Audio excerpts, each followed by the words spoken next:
Assalamualaikum warahmatullahi wabarakatuh. Innal hamdalillah nahmaduhu wa nasta'inuhu wa nastaghfiruh wa na'udzu billahi min shururi anfusina wa min sayyiati a'malina. May yahdihillahu fala mudilla lahu wa may yudlil fala hadiya lahu. Wa asyhadu an la ilaha illallah wahdahu la syarika lahu wa asyhadu anna Muhammadan abduhu wa rasuluh alladzi la nabiyya ba'dahu. Allahumma sholli wa sallim wa barik ala Muhammadin wa ala alihi wa ashabihi ajma'in. Amma ba'd. Ayyuhal hadirin taqullaha haqqa tuqatih wa la tamutunna illa wa antum muslimun. Qala Allah Ta'ala fi kitabihil karim, a'udzu billahi minasy syaithanir rajim. Innal ladzina amanu wa hajaru wa jahadu fi sabilillahi ulaika humul mu'minuna haqqan. Hadirin rahimakumullah, puji dan syukur senantiasa kita panjatkan kehadirat Allah Subhanahu wa taala, Rabb Malik serta Ilah manusia, yang mana sampai hari ini, sampai detik ini Allah masih memberikan kepada kita usia, berikan kepada kita kesehatan, memberikan kepada kita kesempatan, sehingga saat ini kita mampu melangkahkan kaki-kaki kita menuju ke tempat ini untuk bersama-sama ruku sujud mendekatkan diri kepada Allah Subhanahu wa taala. Dan semoga usia, kesempatan, kesehatan yang Allah berikan kepada kita mampu kita manfaatkan sebaik-baiknya guna membuat bekal kita menuju akhirat, negeri yang abadi. Hadirin rahimakumullah, tak terasa hari demi hari, tahun demi tahun, kita sekarang sudah berada di tahun 1446 Hijri.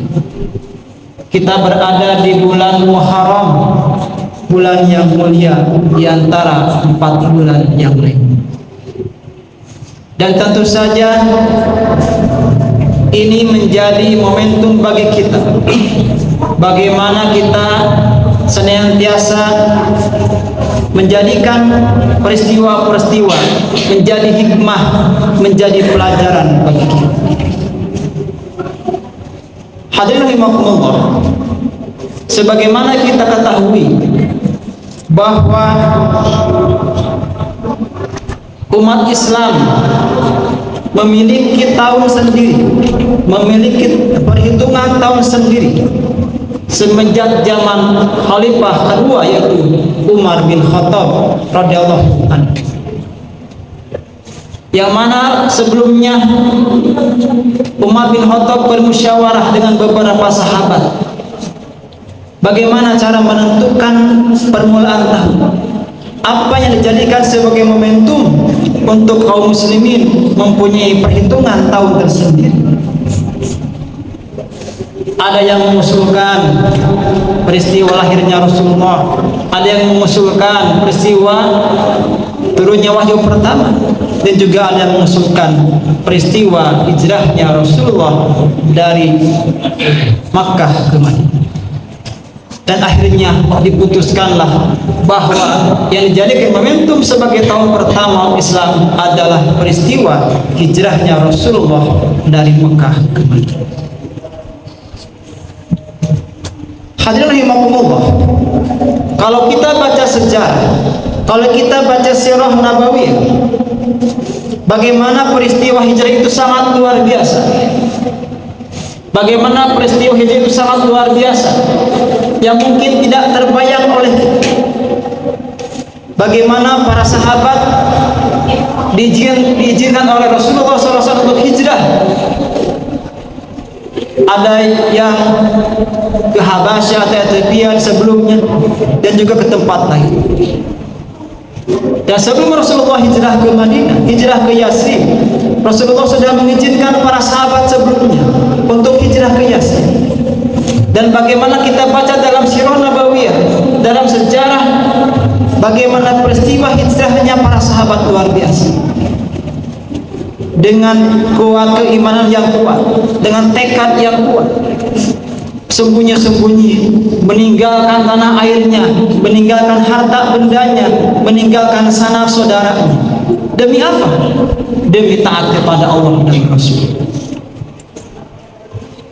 Ada yang sembunyi-sembunyi, ada yang lolos, dan juga ada yang tertangkap. Tapi juga ada yang terang-terangan, yaitu Umar bin Khattab radhiyallahu anhu.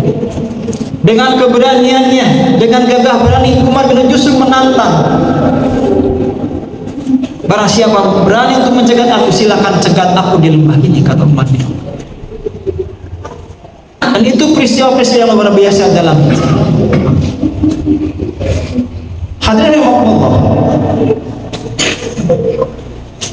Kalau kita berbicara masalah hikmah, di dalam banyak peristiwa, di balik itu pasti banyak sekali hikmah atau pelajaran yang bisa kita ambil dari peristiwa itu. Di antaranya adalah pertama, bahwa di balik peristiwa hijrah itu, yang pertama adalah pertanda permulaan berkembangnya Islam. Kalau kita baca dalam sejarah, bagaimana dakwah Rasulullah di Mekah selama 13 tahun, Rasulullah dan para sahabat berdakwah kepada kaum kafir Quraisy ketika itu. Maka di sana banyak sekali intimidasi, banyak sekali halangan, banyak sekali rintangan untuk berdakwah kepada kaum kafir Quraisy. Bagaimana peristiwa para sahabat yang lemah mendapat siksaan, intimidasi. Bilal bin Rabah, keluarga Yasir, istrinya Sumayyah, Ammar bin Yasir, mendapatkan penyiksaan, intimidasi yang luar biasa dari tokoh-tokoh kafir. Bagaimana dakwah Rasulullah dimulai dari dakwah Syria, dakwah yang sembunyi-sembunyi, dari pintu ke pintu, dari orang ke orang, terus berdakwah. Kemudian sampai dakwah dengan jahar, dengan terang-terangan, begitu sulit, begitu rumit, dan diperlukan kekuatan keimanan untuk berdakwah seperti itu. Sehingga pada akhirnya Rasulullah dan para sahabat pun diizinkan untuk berhijrah ke Madinah. Dan ketika sampai ke Madinah, yang mana Madinah ketika itu, sebelumnya Rasulullah mengutus para sahabat, ada Mus'ab bin Umair dan lain sebagainya, untuk berdakwah kepada orang-orang di Madinah. Sebelum hijrah Rasulullah ke Madinah, Madinah sudah dipersiapkan untuk menjadi negeri yang aman, negeri Islam, negeri kaum muslimin. Sehingga ketika Rasulullah SAW para sahabat hijrah ke sana, maka di sana sudah siap para sahabat, sudah siap langsung menyambut orang-orang muhajir. Dan kita juga baca dalam sirah nabawiyah, dalam sejarah, bagaimana sambutan yang sangat luar biasa dari kaum Ansor, yang mungkin tidak terbayang di zaman sekarang ini. Bagaimana kaum Ansor yang luar biasa, mereka menyambut kaum muhajirin dan mau berbagi apapun yang mereka miliki, berbagi rumah, berbagi kendaraan, berbagi harta benda yang sangat luar biasa. Pengorbanan mereka sangat luar biasa dalam rangka menyambut saudara-saudaranya kaum muhajirin. Dan begitu pun kaum muhajirin, dengan meninggalkan negerinya, meninggalkan keluarganya, meninggalkan harta bendanya, meninggalkan perniagaannya, dengan tekad keimanan yang kuat, keyakinan kepada Allah dan Rasulnya, bahwa di sana ada keimanan, ada kebahagiaan bila taat kepada Allah dan Rasulnya untuk melakukan hijrah. Dan ketika sudah sampai di Madinah, maka terbentuklah masyarakat, maka terbentuklah negeri kaum muslimin pertama di sana, negeri Madinah Al-Munawwarah, Madinah yang memberikan cahaya. Dari sanalah Islam berkembang. Dari sana Islam berkembang ke seluruh penjuru negeri dan sampai kepada kita, negeri Indonesia tercinta.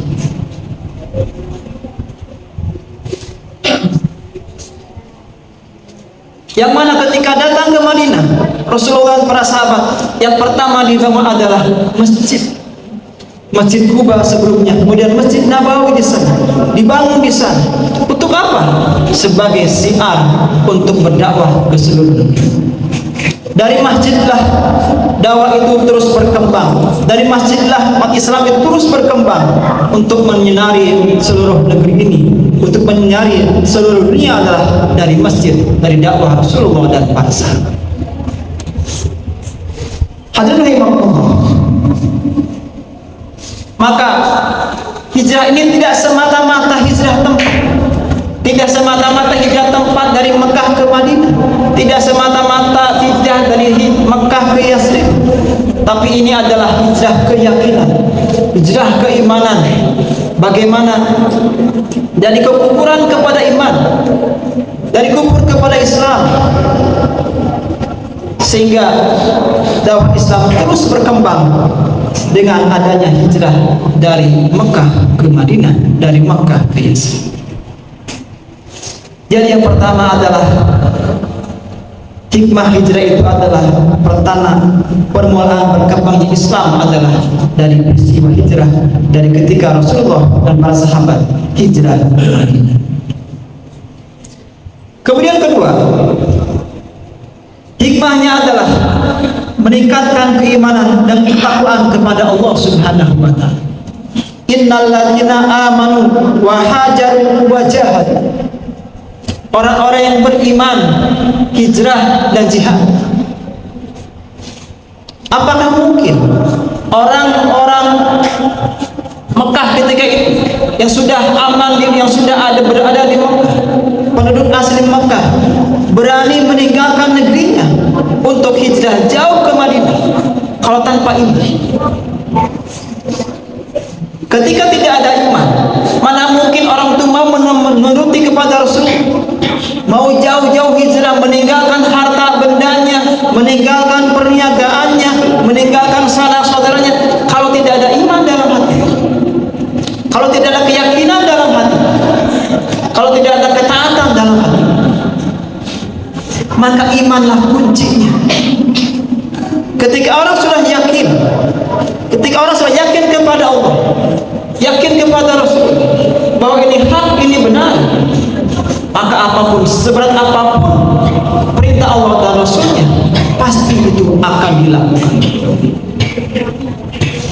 Maka ketika kita melaksanakan ibadah kepada Allah, sholatkah, saumkah, berkurbankah, ibadah hajikah, sodakohkah, zikirkah, apapun itu, maka kalau dasarnya iman kepada Allah, maka pasti kita akan melaksanakannya, pasti kita akan melakukannya dengan penuh kesungguhan, karena kita yakin ini ada perintah Allah, yakin bahwa di sana ada balasan, pasti.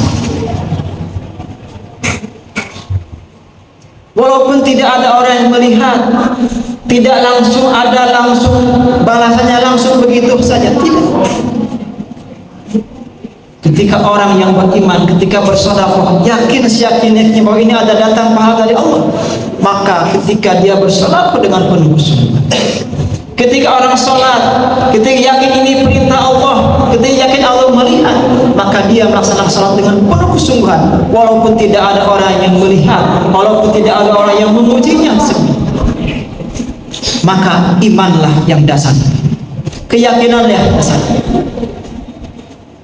Tetapi sebaliknya, ketika orang beramal, sholatkah, sedekahkah, zikirkah dan sebagainya, kalau tidak ada iman yang kuat, maka itu tidak akan istiqomah, itu tidak akan istimror, tidak akan selamat.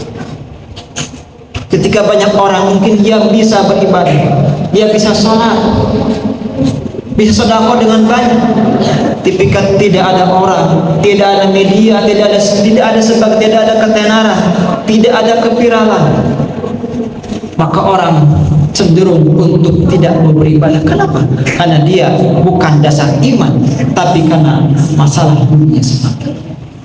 Apakah balasan dunia, popularitas dan sebagainya? Maka disinilah kita perlu untuk meningkatkan iman, terus memelihara iman kita. Iman itu tasdiqul bil qalbi wal iqrar bil lisan wal amalu bil arkan. Itulah iman. Itu adalah keyakinan dalam hati, ucapan dalam lisan, dan dibuktikan dengan perbuatan. Itu adalah iman. Maka pentingnya kita memelihara iman dengan cara apa?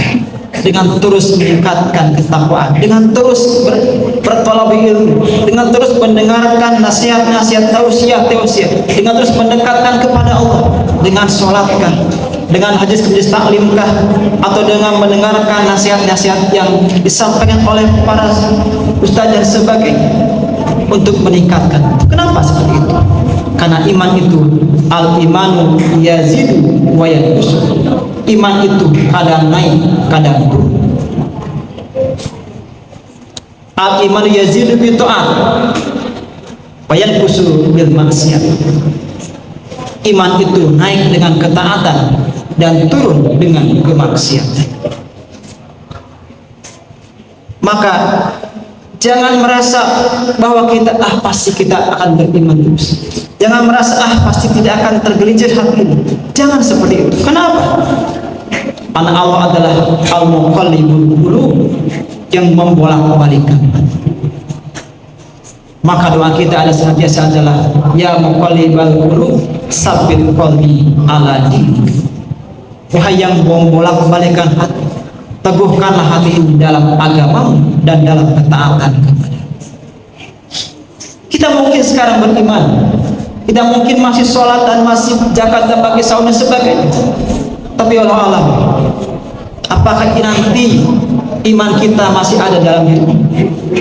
Maka senantiasa jagalah iman ini dengan terus mendekatkan kita kepada Allah, dengan terus melaksanakan ketaatan kepada Allah, agar iman ini senantiasa ada dalam diri kita. Karena kalau sudah iman itu sudah lepas, ketika iman itu sudah lepas dalam diri kita, ketika keyakinan tauhid ini lepas dalam diri kita, maka jangan harap kita akan selamat di dunia dan di akhirat. Iman dan amal soleh adalah bekal kita menuju akhirat nanti. Sebanyak apapun misalnya kebaikan kita, sebanyak apapun harta yang kita sumbangkan kepada orang lain, sebanyak apapun harta yang kita berikan kepada pihak lain, tapi kalau bukan karena iman, bukan karena keyakinan, maka itu adalah habitat a'malukum, akan percuma, habis seperti debu yang ditiup angin. Maka iman dan amal solehlah yang akan menyelamatkan kita di dunia dan di akhirat. Barakallahu li wa lakum.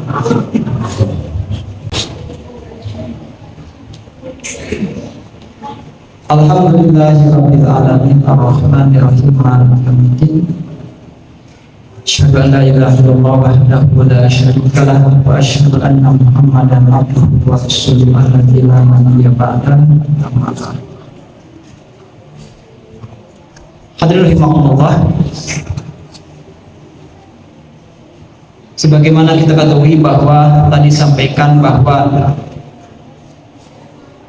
negeri Madinah setelah datangnya Rasulullah SAW adalah negeri yang penuh dengan barokah, negeri yang al-munawwarah, yang bersinar menyinari seluruh, negeri yang barokah, negeri yang penuh dengan keimanan takwaan kepada Allah. Dan negeri kita pun bisa menjadi negeri yang penuh dengan barokah. Syaratnya apa? Adalah aman wa taqwa, beriman dan bertakwa kepada Allah. Maka ketika sebuah negeri penduduknya beriman dan bertakwa kepada Allah, kata Allah sebutkan la fatahna alaihim barakatin minas sama'i wal ardh, maka akan dibukakan kepada mereka pintu-pintu keberkahan minas sama'i wal ardh, dari langit dan bumi. Ketika sebuah negeri penduduknya beriman, bertakwa, sebuah negeri penduduknya senantiasa beriman, beramal soleh, maka dibukakan kepada negeri itu keberkahan minas samai wal ard, dari langit dan bumi. Hujannya jadi barokah, tanahnya jadi barokah, tumbuh-tumbuhannya jadi barokah. Syaratnya apa?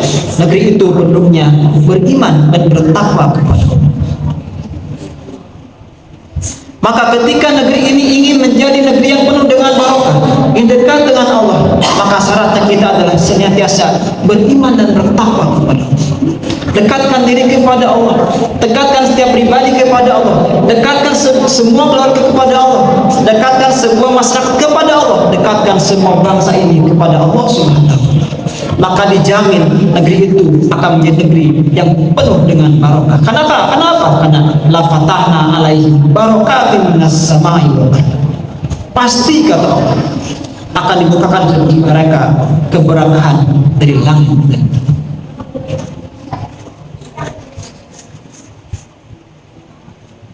Maka apa itu harta yang barokah? Ketika orang dikatakan punya harta yang barokah adalah ketika harta itu menjadi kebaikan bagi dia. Barokah itu adalah ziyadatul khair. Barokah itu adalah bertambahnya kebaikan. Maka ketika seorang ingin dikatakan hartanya harta yang barokah, maka ketika orang punya harta, maka hartanya menjadi wasilah kebaikan bagi dirinya. Hartanya diberikan kepada orang yang berhak, sebagian hartanya diberikan kepada orang yang kurangan, sebagian hartanya diberikan kepada fakir miskin, kepada masjid misalnya, kepada panti dan sebagainya.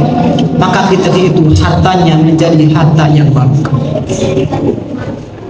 Tetapi kalau tidak, ketika harta itu disimpan menjadi pelit, dirinya tidak mau berbagi, maka sama sekali hartanya tidak menjadi harta yang barokah. Begitupun pangkatnya, jabatannya, keluarganya.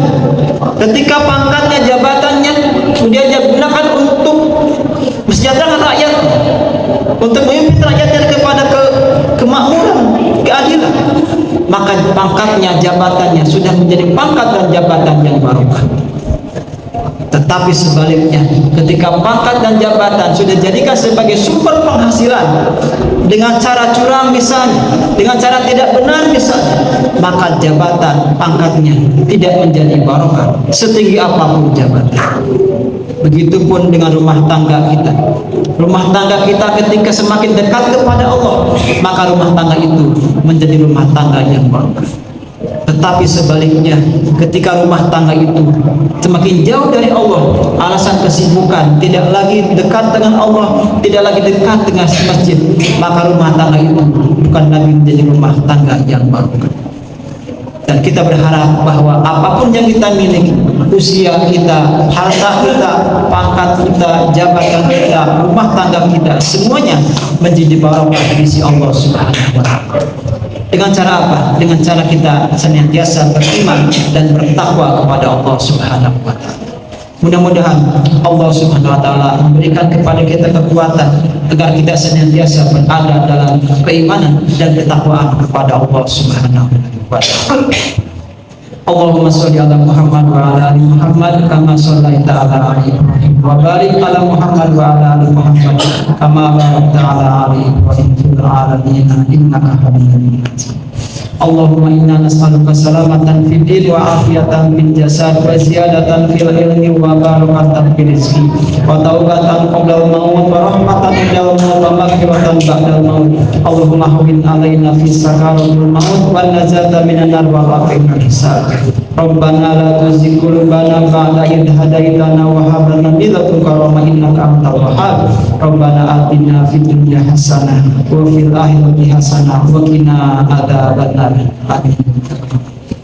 Subhana rabbika rabbil izzati amma yasifun wa salamun alal mursalin walhamdulillahi rabbil alamin.